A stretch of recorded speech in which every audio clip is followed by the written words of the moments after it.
വാർദ്ധക്യത്തിൽ മാതാപിതാക്കളെയും വയോധികരെയും സംരക്ഷിക്കാൻ മടിയും വിമുഖതയും കാണിക്കുന്ന മക്കളെയും കൊച്ചുമക്കളെയും അവർ താമസിക്കുന്ന സ്വന്തം വീട്ടിൽ നിന്ന് തന്നെ ഇറക്കിവിടാമെന്ന സുപ്രീം കോടതിയുടെ ഉത്തരവ് തികച്ചും സ്വാഗതാർഹവും കാലോചിതവുമാണ്.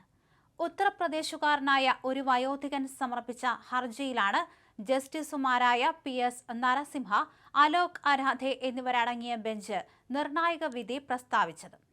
വയോധികനായ മുത്തശ്ശിയെ സംരക്ഷിക്കാൻ തയ്യാറാകാതെ ഓൾഡ് ഏജ് ഹോമിലാക്കുകയും വീട് കൈയടക്കി വയ്ക്കുകയും ചെയ്ത കൊച്ചുമകനെയും ഭാര്യയെയും വീട്ടിൽ നിന്ന് ഒഴിപ്പിക്കാൻ അനുവദിച്ച മെയിന്റനൻസ് ട്രൈബ്യൂണലിന്റെ ഉത്തരവ് ശരിവച്ചാണ് പരമോന്നത കോടതി ഈ മാതൃകാപരമായ നിലപാട് സ്വീകരിച്ചത്. അലഹബാദ് ഹൈക്കോടതി റദ്ദാക്കിയ ട്രൈബ്യൂണൽ ഉത്തരവ് പുനഃസ്ഥാപിച്ചതിലൂടെ മുതിർന്ന പൗരന്മാരുടെ ക്ഷേമ നിയമത്തിന്റെ അന്തസത്ത കാത്തുസൂക്ഷിക്കാൻ സുപ്രീം കോടതിക്ക് കഴിഞ്ഞു. 2007 നിലവിൽ വന്ന മാതാപിതാക്കളുടെയും മുതിർന്ന പൗരന്മാരുടെയും പരിപാലനവും ക്ഷേമവും സംബന്ധിച്ച നിയമം കേവലം കടലാസ് നിയമമല്ലെന്നും വയോജനങ്ങൾക്ക് സുരക്ഷിതമായ അന്തരീക്ഷം ഒരുക്കാൻ സബ് ഡിവിഷണൽ ജില്ലാ മജിസ്ട്രേറ്റ് ട്രൈബ്യൂണലുകൾക്ക് ശക്തമായ അധികാരമുണ്ടെന്നും ഈ വിധി അടിവരയിടുന്നു. ഒരു പരിഷ്കൃത സമൂഹത്തിന്റെ യഥാർത്ഥ മാനദണ്ഡം അവിടെയുള്ള വയോജനങ്ങൾക്ക് നൽകുന്ന അന്തസ്സിലും ബഹുമാനത്തിലും സുരക്ഷയിലുമാണ് പ്രതിഫലിക്കേണ്ടത്. സുപ്രീം കോടതി സമൂഹത്തിനുള്ള ശക്തമായ താക്കീത് നൽകി.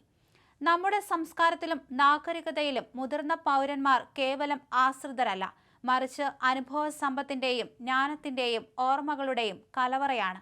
എന്നാൽ നിർഭാഗ്യവശാൽ ആധുനിക ജീവിത ശൈലിയിലും സ്വാർത്ഥ താൽപര്യങ്ങളിലും പെട്ട് സ്വന്തം മാതാപിതാക്കളെയും മുത്തശ്ശന്മാരെയും തണൽ മരങ്ങളായി കാണുന്നതിനു പകരം ബാധ്യതയായി കാണുന്ന പ്രവണത വർദ്ധിച്ചു വരുന്നു.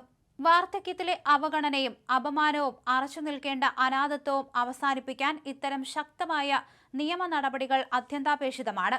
ജീവിക്കാനും അന്തസ്സോടെ തുടരാനുമുള്ള മൗലികാവകാശം സമൂഹത്തിലെ ഏറ്റവും ദുർബലരായ മുതിർന്ന പൗരന്മാർക്കും ഒരുപോലെ അവകാശപ്പെട്ടതാണെന്ന സുപ്രീം കോടതിയുടെ ഓർമ്മപ്പെടുത്തൽ മാതാപിതാക്കളെ വഴിയാധാരമാക്കുന്ന ഓരോ മക്കൾക്കുമുള്ള ശക്തമായ താക്കീതാണ്.